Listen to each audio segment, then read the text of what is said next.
In this video, we would look into very fundamental signals such as unit step function, unit impulse function, and how they are used to construct other signals.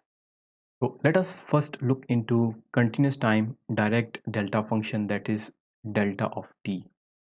So in this function on time axis t at time equivalent to 0, we have an impulse. So this function is something that we call as Dirac delta function. So theoretically, the width of this impulse is approaching 0, it's very small, and the height is approaching infinity, right? So realistically, it's not possible, but we have certain mathematical uses of this function that we will discuss in the forthcoming sessions. Moreover, the area of this is 1, right? So the area is width into length, so we will get the area equivalent to 1. Now let us look into how it would relate to a unit step function. Simply, if we integrate this from minus infinity to t and delta of tau d tau, where I have changed the variable from t to tau. That is simply this whole thing is now on tau axis rather than t axis. So what this function means is that we are starting from minus infinity and we are finding the area until t. So we have two conditions. The first condition is that the t is less than 0. So say the t is over here. Note that the signal is not present in this region. If it is not present, so the overall area would be 0. The second condition is that again you are starting from minus infinity, but now you are extending it to t which is beyond 0. The next is we are taking the area from minus infinity to t. So in this case, we would have certain area, right? So let us plot that.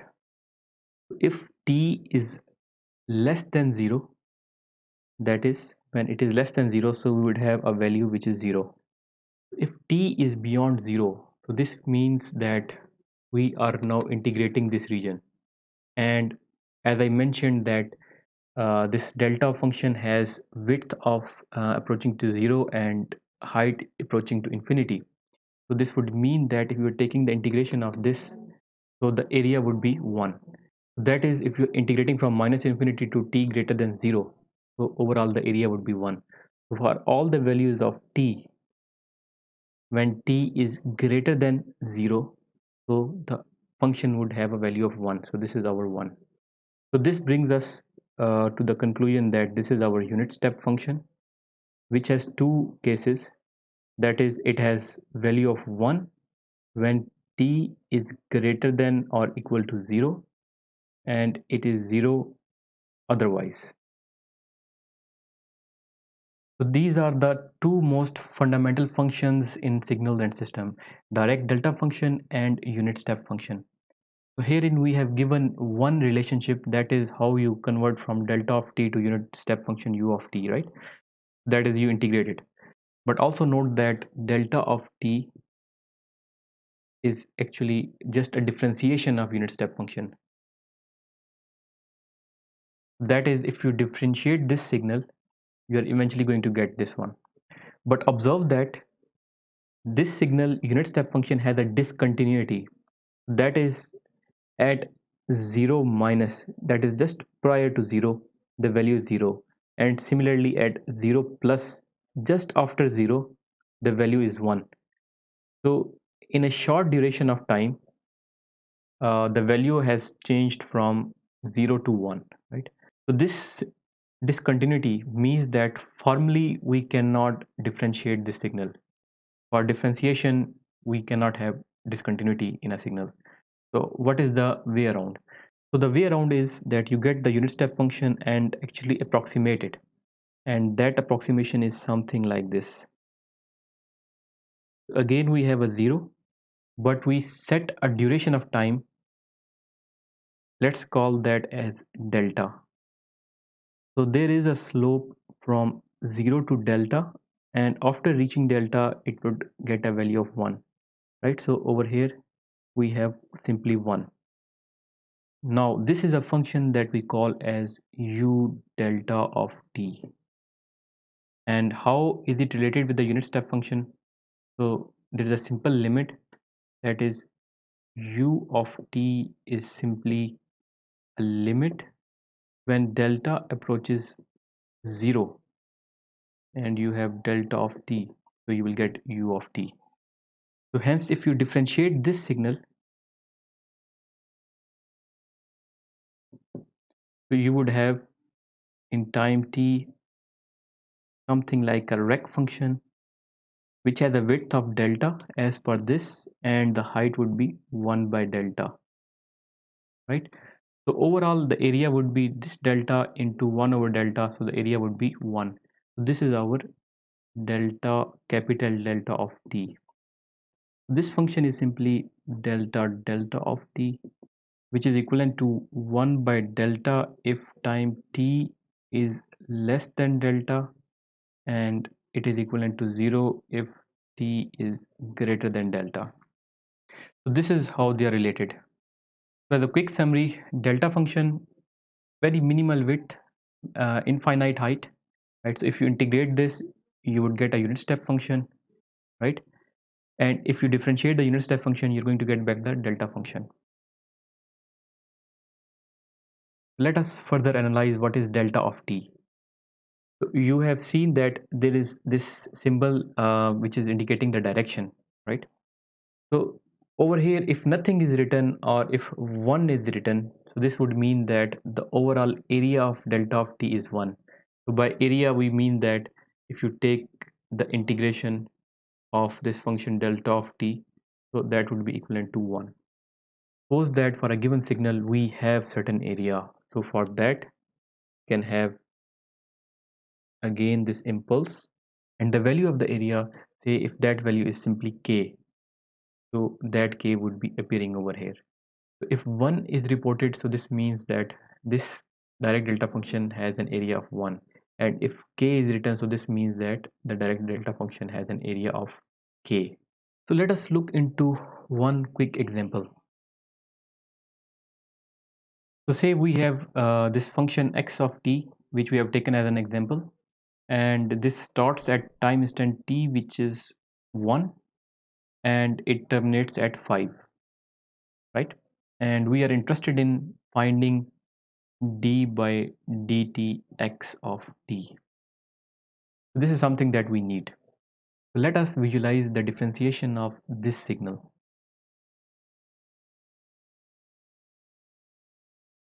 So initially the value is 0, and at 1 there is a discontinuity and we are getting a value of 2 at the amplitude, right? So this means that there is going to be a delta function which has a magnitude of 2. So we can simply write a delta function which has a magnitude of 2. Then at 2, again we have a discontinuity, and that discontinuity is mentioning that originally the value was 2 and then it went to say -2. So at time instant 2, we have a value which is changing from +2 to say -2, right? So this means that if you take differentiation, we are going to have an inverted delta function at 2, and the magnitude of it would be from 2 to -2. So the magnitude would be -4, right? So the overall length of discontinuity. Similarly, at 4, we would have 3, and at 5 we would have -1. So let us now look into uses of the unit step function u of t. So the first and a very significant use is extracting part of another signal. For example, say we have an exponential signal. So let us say we have x of t, which is simply exponential of -t. This is an exponential signal, right? And we are interested in extracting out just the positive part of it, right? So we are interested in a signal which starts at 0 and goes to infinity. So for that, if we multiply x of t with unit step function u of t, that is, we are going to plot again the unit step function that starts at 0 and then it has a value of 1 until infinity. If you multiply these two signals, eventually you would have this signal. So x of t would be equivalent to e minus t when t is greater than 0 and it is 0 when t is less than 0. So another important application is that in radar systems, we are often generating a periodic signal that is something like this.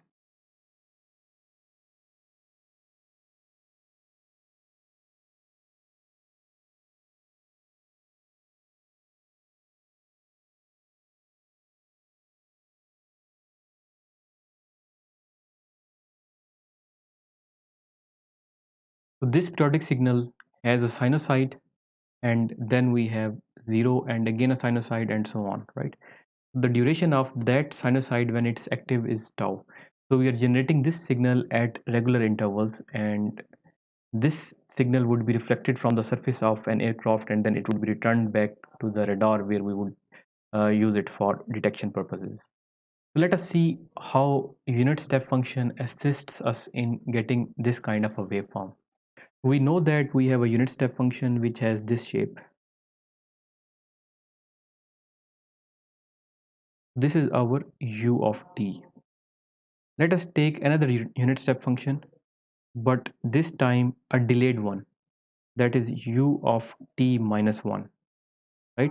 So if this was 0, at 1,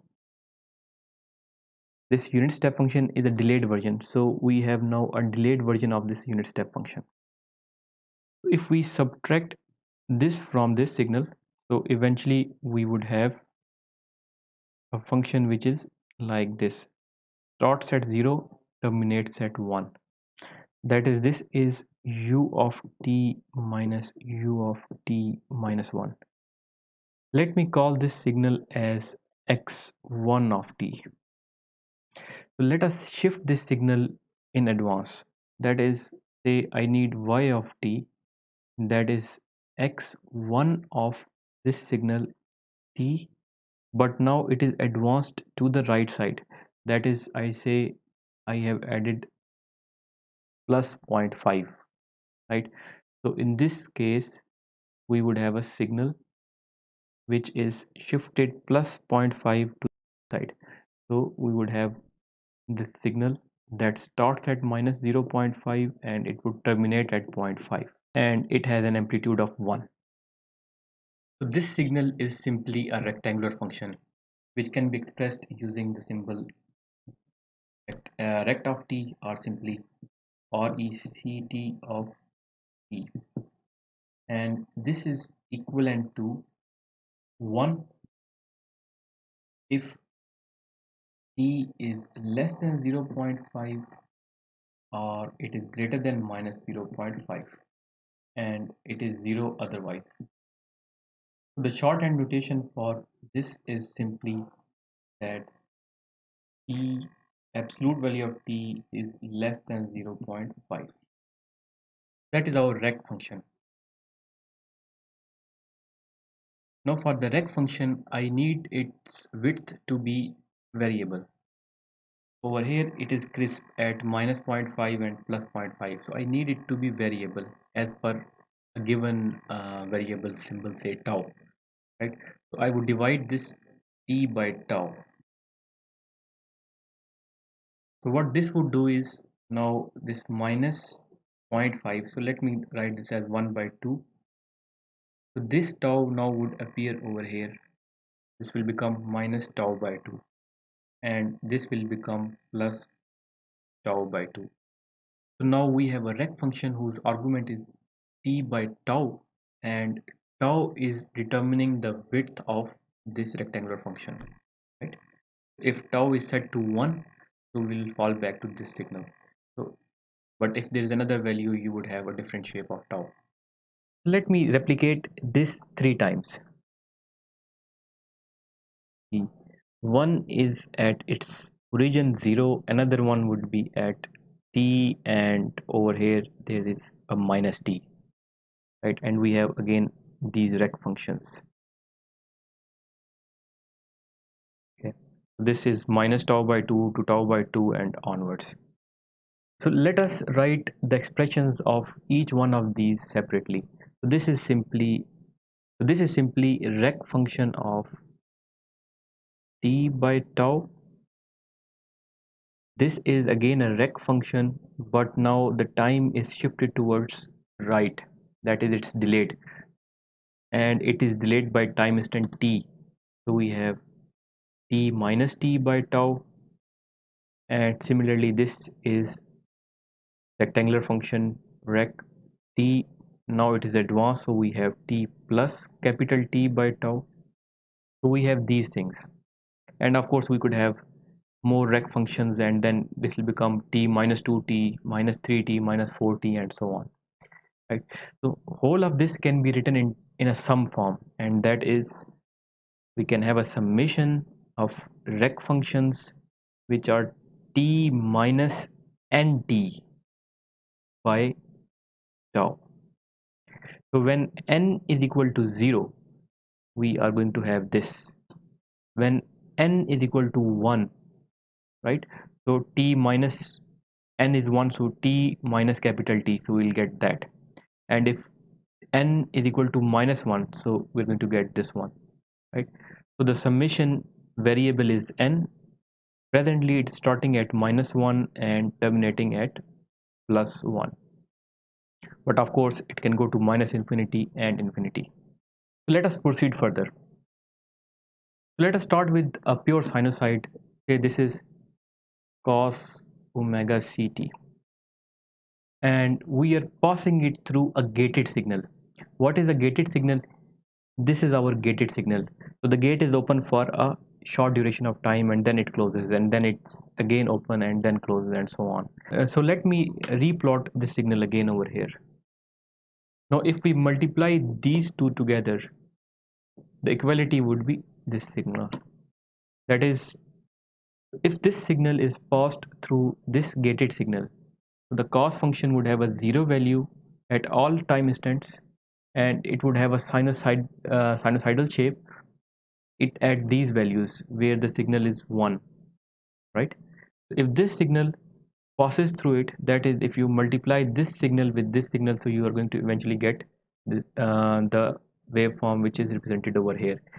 And this is simply a pulsed RF Doppler waveform which is often used in radar systems. So let us look into two more important functions that are related with unit step function as well. The first function is unit triangular function, and it starts at minus 1 and terminates at 1. The maximum amplitude, which is 1, is at time when t is equal to 0. So this is written mathematically over here as delta of t is equal to 1 minus absolute value of t, right?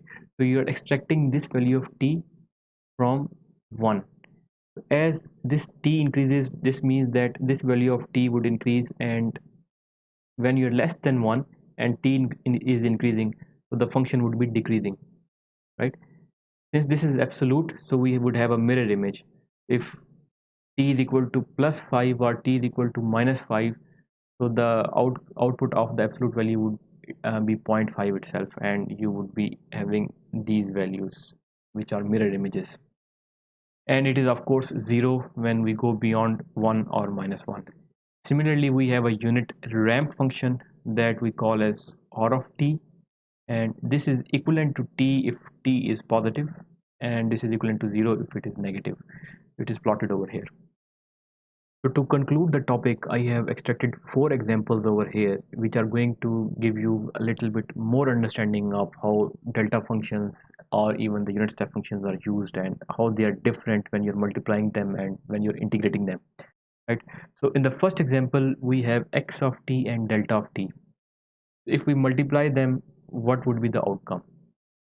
Say this is x of t, and I have plotted x of t over here. and then we have delta of t, which is available at time 0, and at other times it is equivalent to 0. If you multiply these two, what is going to be the outcome? If you multiply this signal with this signal, all of these values would disappear because delta function is not available on those points. But delta function and this function, they have a common point at time equal to 0. So the outcome of this would be simply x of 0. But is it complete? The answer is no. This is not complete. Though we get this point, but we ignored the amplitude of this one. So x of 0, you have to write delta of t with it. Then it will become complete. So this signal is simply at time 0. So we have a signal whose amplitude is that of x of 0. So in the second example, again we have same set of functions x of t and delta of t, right? So we can have the same plot as over here, but now it is on tau. So when tau is equal to 0, we have a function which has a magnitude of x of 0, right? This is plotted over here, but additionally we have an integration. If we are going to solve this, so we would have again the same integration x of 0, and this will appear over here, that is delta of tau d tau, right? And it's integrating from minus infinity to infinity. But note that this is now constant. Over here we have a 0. It's not a function of integration variable. The variable of integration is tau, which is not appearing in x of 0. So this is simply constant. We can extract this out. So if we extract this out, so we would have x of 0, and then we are integrating delta of t dt, right? And hence this whole thing is equivalent to 1. So we are left with this one. So this would mean that we have x of 0 appearing over here. Now you can observe the difference. If you simply multiply, you would have to write delta of t. But if you multiply and then integrate, so in that case you can get rid of this delta function because the area would be 1 and you would simply be left with x of 0. A very small but very important thing to understand. Similarly for this one, now it is at time instant 2, right? So we would have x at time instant 2 and then delta of t minus 2, right?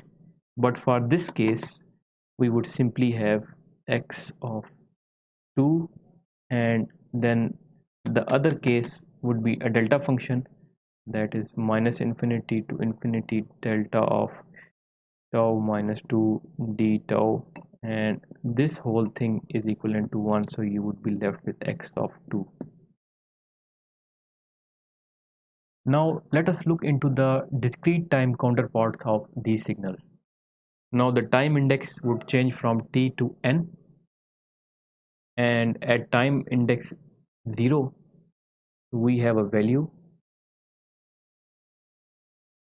and at all other integer values we have a value of 0. So that is delta of n is equal to 1 if n is equal to 0 and 0 otherwise. So that is our direct delta function in the discrete time. So previously we had made an integration. Now say we want to sum this up, that is we do a summation, and that summation starts at minus infinity. Initially the integration started at minus infinity. Now the summation is starting at minus infinity and it is approaching n. So initially we change the variable from t to tau. Now say we change the variable of delta from n to m, right? Now the summation starts at minus infinity, it terminates at n, and we have delta of m. Okay, so this means that the u of n, that is the unit step function in discrete time, would simply be having a value of 0 until the time index n is 0, and afterwards it would have a value of 1. U of n is 1 if n is greater than or equal to 0, and it is 0 otherwise. Now let us look into some of the relationships. For example, if we have this signal, that is u of n, and then you delay it by 1 unit and subtract from this signal, that is you do u of n minus 1. You delay this and then subtract it from original, so you're going to eventually get delta of n, right? Take this signal and then delay it, and the delayed version is subtracted from this signal, and eventually you're going to get delta of n, this signal. So in continuous time we had differential equation. In discrete time we have a difference equation. This is a difference equation. On a side note, let us simplify this expression, that is u of n is equivalent to m minus infinity to n delta of m. We can incorporate a change in variable approach, that is we set a variable k which is equivalent to n minus m. So if we do this change of variable approach, so we would have this delta function delta. Now m, from this change in variable, so if you put m over here and bring k to the other side, so we would have delta of n minus k. So we have solved that over here. Now about the limits, over here we have m, so we would have a k. Originally it was m equal to minus infinity, but we are having n minus minus m, so minus infinity minus minus infinity, so minus infinity plus infinity, so we would have a 0. And similarly from n minus minus infinity, so we would have an infinity. So now the summation is starting at 0 and it is terminating at infinity, which is often useful because you are starting at time 0 and then moving onward, rather than starting at time minus infinity. So this is an alternate representation of a unit step function.